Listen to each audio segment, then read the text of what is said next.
to keep it real with everybody here. Dan, why don't you do this? Why don't you talk for like 1 minute about something fucking gnarly, dude? You're more than able to do that. You're the dopest person I know to talk to. All right, Give cool. me give me like 1 minute, and I'll be right back.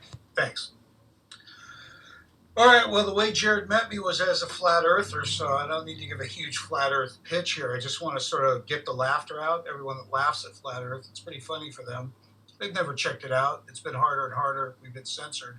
Just want to remind everyone it's not a belief. A belief system's pretty lame. As a matter of fact, I just made up something. What I said, if you believe in a theory, it may never become a fact, and it won't have to. If you stay in the realm of belief, that's faith-based. So I don't believe in flat Earth, but I can't believe in a globe. I've looked at it. I've looked at what I can observe and what I can measure. Real science is observable, measurable, and repeatable.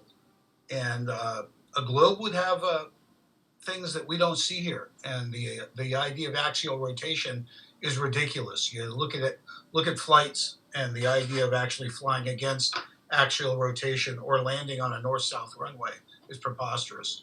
Look at real world weapon systems, targeting, and think of the word line of sight. Because if people really think boats go over an edge between 7 and 10 miles, it doesn't explain how they can see further than that. So just want you to know your own line of sight will tell you. And flat Earth isn't a silly thing. The word is, I don't have proof of where we live. As a matter of fact, a lot of physics breaks down when I look into it. So I'm challenging physics in itself. I'm challenging some of the powers that we don't know about. Even energies like what I call like love energy, and it's really powerful when you leave the house and you got your shit together and you go, man, life is good. So the energies that you create yourself, people are very, very powerful, and that's what they aren't telling us, and that's the biggest conspiracy, is that you're powerful and there isn't a limit to what you can do. And some people are fantastic, and unfortunately most of them are pricks because they know they could lie and it doesn't matter. So the people in charge are psychopaths because they know they don't have to care.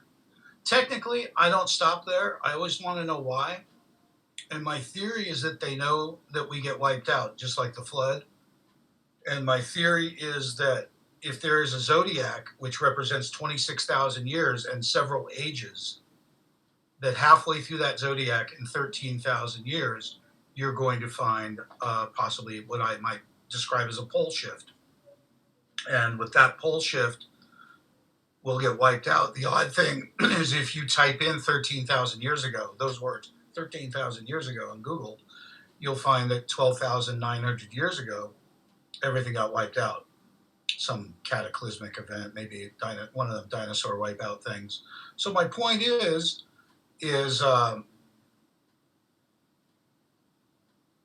I think we get wiped out and we don't know our history, and I think that the turds in charge know that we're going to be wiped out. And that's why they don't care about the Earth. Otherwise, it doesn't make a lot of sense how to not care, to have no empathy for others doesn't make a shitload of sense. There is a weird thing, about good and evil, and good and bad or balance. I think I'm more Buddhist in nature, so I'm looking for balance, which means that evil or adversity, adversary, is necessary. What you might call a necessary evil. That's a lot to gather, thinking that, first of all, half the people you run into are average or less. That means below average. And then amongst that, half the people may not be any good. So we're dealing with a lot, rough odds for the people that are alert, awake, and even the people that are alert and awake. They got to have time. You got to have time on your hands, and you got to be free of whom you work for, Jared. If you work for someone, you got to answer to them.